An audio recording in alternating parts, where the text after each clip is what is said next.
What the? You! What day is it? Tuesday, What year? 2026.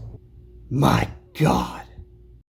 Theseus, king of Athens, rescued the children of his city from the Minotaur and sailed them to safety on a ship bound for Delos. The Athenians mark this every year with a sailing voyage on that very ship to Delos. Over time, for the ship to continue to make this journey, it had to have its parts replaced. One day, every plank and spar would be a replacement.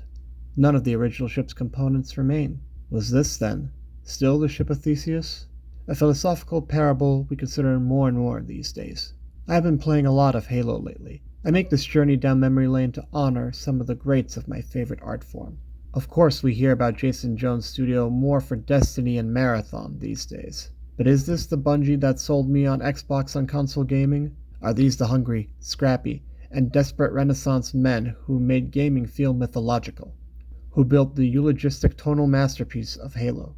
Who made us consider the goals of an artificial mind, the convolution of interstellar travel and of legendary cycles, all in the same marathon? The Bungie that sailed into history was the house that built the thinking man's multiplayer shooter, and insisted there was room for actual tactics and real-time strategy. What wood made this Studio of Jones? The man who first declared a Bungie made a video game was Alex Seropian, a math major at the University of Chicago. But as they say, a lone man can only make Pong clones. To make his own games, he needs friends.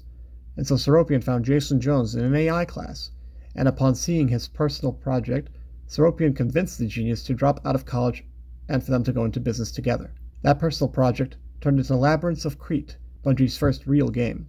And there it was, in a world where there were no paths to get into video games via the institutions, a world full of enthusiastic professionals and artisans, and no industry goons, that a man full of drive, ideas, and a genius at brute forcing computers into drawing his imagination came together to create legends.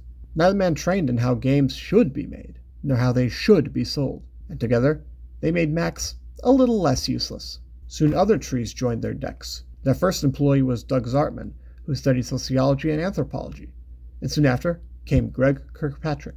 These two men became crucial to the story that truly broke Bungie onto the world stage, and Kirkpatrick has often spoken of how important Larry Niven, The Tempest, The Iliad, War and Peace, and other deep literature was to the vibe of the studio, the tone of their creations.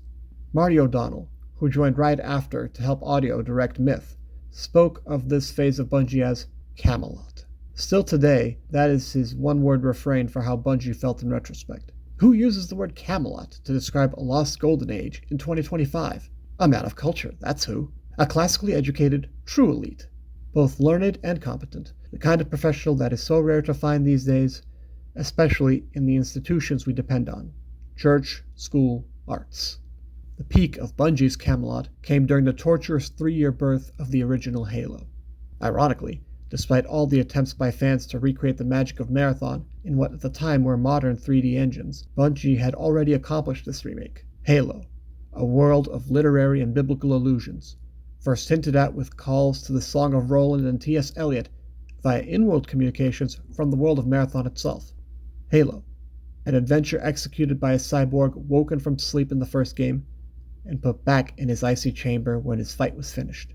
The eternal hero. Halo, where the player fights incredibly readable multiracial enemies inside a living ecosystem, a sometimes literal sandbox. Halo, its story unobtrusive yet essential, making it the true thinking man's FPS of our youth. Halo, a world timeless, yet whose aesthetics could not have come from any time other than the end of the long peace from when the end of history collided with the long wars. But every generation needs a spiritual successor. That is the way games have always worked. Dishonored succeeded Thief, Mass Effect succeeded KOTOR, and one day it was Halo's turn to be succeeded. Destiny, whatever it was originally meant to be, wound up attempting to carry that burden. The enemy designs called back to the same design cues and muses as the 4 from Marathon.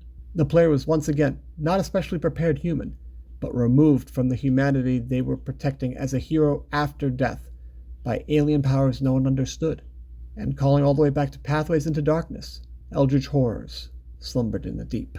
But as early as the first footage of Destiny, something was clearly wrong. The telling had been unmoored from the canon of Western myth, just as the studio itself had been separated from its grizzled ancients: Kirkpatrick, Zartman, Seropian, O'Donnell, Statton, Griezmer.